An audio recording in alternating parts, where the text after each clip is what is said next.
If market power is concentrated in a single individual, that person becomes as privileged as a king. Today, I will narrate one of these rules.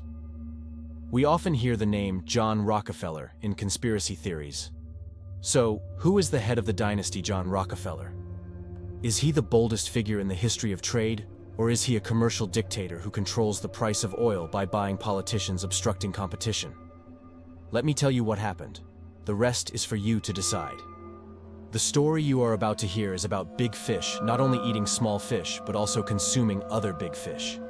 The head of the dynasty, John Davison Rockefeller, was nothing more than a child born into a poor farming family with 8 siblings, yet he stands among the richest individuals of all time.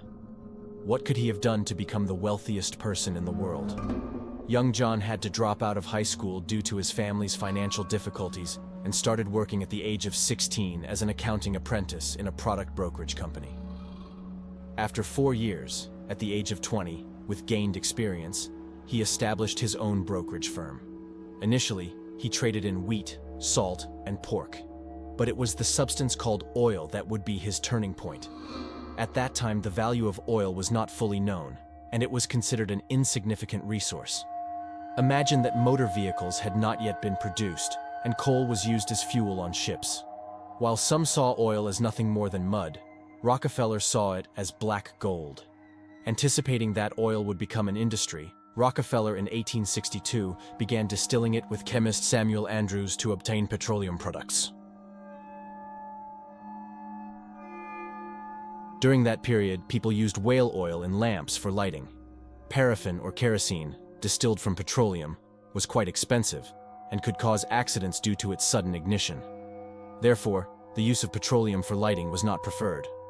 Rockefeller identified this problem and focused on refining petroleum. Kerosene, distilled from petroleum, could burn safely when it was homogeneous. Now, lamps would have a safe and standardized combustion. When overproduction became a problem in the oil industry, Rockefeller sought a definitive solution. He needed to control other refineries, but this required a significant amount of money. With financial support from Henry Flagler, he established a company under the name Standard Oil. Standard Oil was the first public company established in the American petroleum sector. They could sell shares to raise capital, and Rockefeller took advantage of this opportunity to start buying out other small refineries. Over time, Rockefeller printed money and bought out the shares of partners. He became the largest shareholder in the Standard Oil Company, establishing refineries everywhere. The plan was set. He would lower the prices of the acquired small refineries' oil, even if it meant operating at a loss. He threatened to eliminate larger refineries by undercutting their prices. He famously told competitors, "Either join Standard Oil or go bankrupt," describing dealing with John Rockefeller as fighting a ghost in boxing terms. Within 4 months, Rockefeller acquired 20 out of 26 refineries from Cleantech. Even in the 1870s, this event caused serious repercussions and became known as the Cleveland Massacre. Eventually, they reluctantly surrendered to Standard Oil. Anyone who dared to challenge Rockefeller's petroleum empire had their share of struggles. History's first trust in capitalism was Standard Oil. Trusts are the giants of the capitalist world. At Standard Oil, a petroleum trust has emerged. From now on, only Standard Oil determines the prices. By weakening its competitors, it has made them dependent on itself. Rockefeller instills such terror in the industry that mothers scare their children by saying, "Behave, or Rockefeller will come to take you."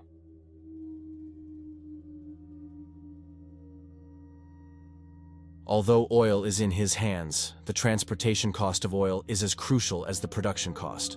Rockefeller catches the attention of the money king Cornelius Vanderbilt, who has spread his web over America's railroads like a spider. He says, "If I control imported transportation on the railways, no one can bring me down from the top." Rockefeller promises Vanderbilt to fill his railway line with oil barrels in exchange for an exclusive transportation contract. Thanks to the increasingly widespread gas lamps, the streets and homes in America shine brightly, and whales are saved. However, the tide turns, and Rockefeller eventually has more oil than Vanderbilt can transport. Now he must also work with his competitors, and Rockefeller pits the two railroad tycoons, Vanderbilt and Carnegie, against each other for years. By playing both sides, he reduces his own transportation fees. Vanderbilt is not pleased with this. Setting aside his pride, he goes to the door of his biggest rival. "Look, Tom, you're my biggest rival. But here Rockefeller has become a real threat. We can't do anything without us. Let's form an alliance." The United Railway Companies refuse to transport Rockefeller's oil. They demand exorbitant prices, officially declaring war. Now, they have tied Rockefeller's hands and arms. The future oil king thinks deeply about his predicament. One day, while touring his refinery, he watches how pipes transport oil from one point to another. At that moment, he experiences enlightenment that will free him from all his troubles. Pipeline is the answer. "This idea will save me from these jackals," he says. He creates an interstate pipeline network. He no longer needs the railroads. He lays more than 4,000 pipes. This move hits the shares of railroad companies. Its impact is so severe that it destroys 1/3 of the country's 360 railroad companies. It is a move they never expected. Rockefeller is now even more powerful. Although Tom Scott, the president of the Pennsylvania Railroad, takes 2/3 of his oil from Standard Oil, he swears to break Rockefeller. The owner of the Empire Shipping Company, along with Kossup, tries to turn oil producers against Rockefeller by establishing a new refinery and lowering his own transportation fees. In retaliation, Rockefeller does something unbelievable. In 1879, Thomas Edison invented the electric bulb. Edison was financially supported by Morgan, and together they established the Edison Power Company. The widespread use of electric bulbs in homes for illumination was imminent. However, this new invention would bring an end to gas lamps and the kerosene produced by Rockefeller's oil empire. Would Rockefeller allow the light bulb to sink his empire? He had no intention of giving up easily. Immediately, he initiated anti-electricity propaganda, frightening the public with the dangers of electricity. In desperation to halt the use of electricity in homes, he once again found himself on shaky ground. The first gasoline-powered engines were created. Now, he could breathe a sigh of relief. Henry Ford had introduced the mass-produced automobile, revealing the commercial and significant importance of oil. Rockefeller had played his cards right. The world needed oil. When coal lost its supremacy as an energy source to oil, Rockefeller further expanded his wealth. In the year 1896, presidential elections were to be held in America. One of the candidates was Bryan. He argued that the American economy had transformed into one dominated by trusts, where small competing firms were being swallowed. The presidential candidate vowed to fight against monopolies to prevent unfair competition. This was what the public desired.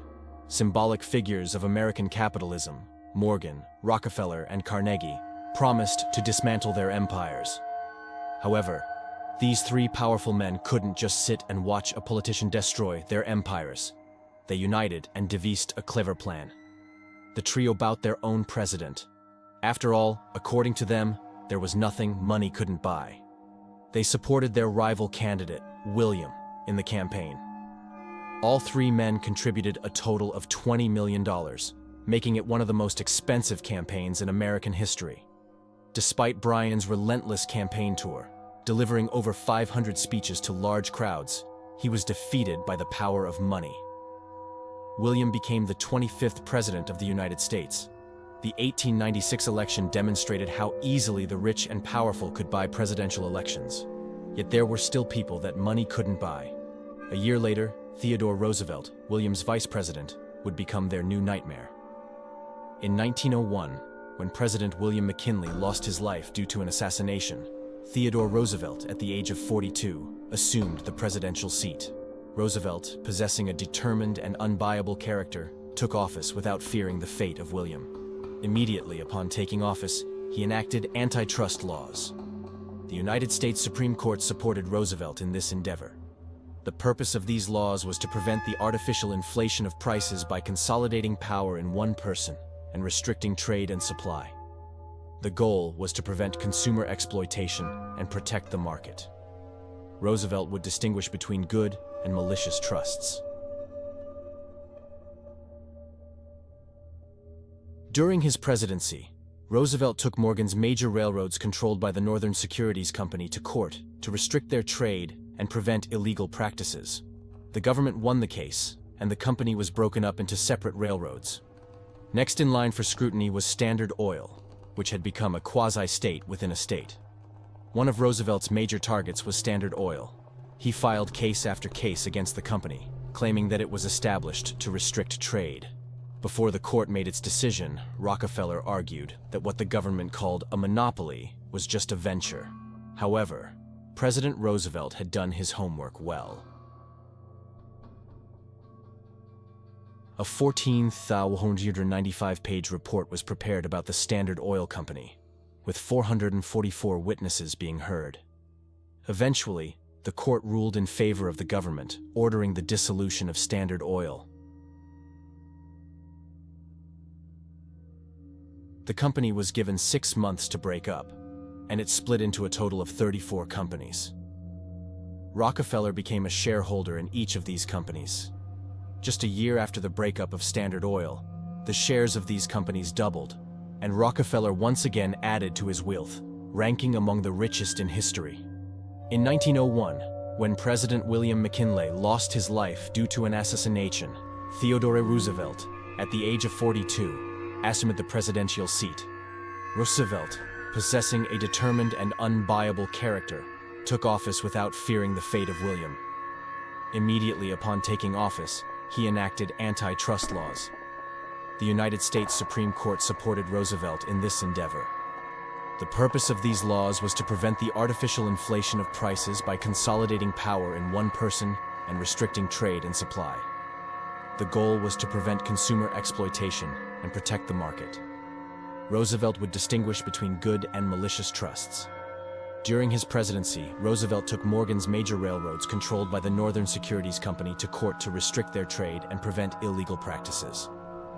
The government won the case, and the company was broken up into separate railroads.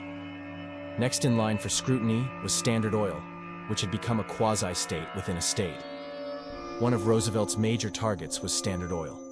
He filed case after case against the company, claiming that it was established to restrict trade.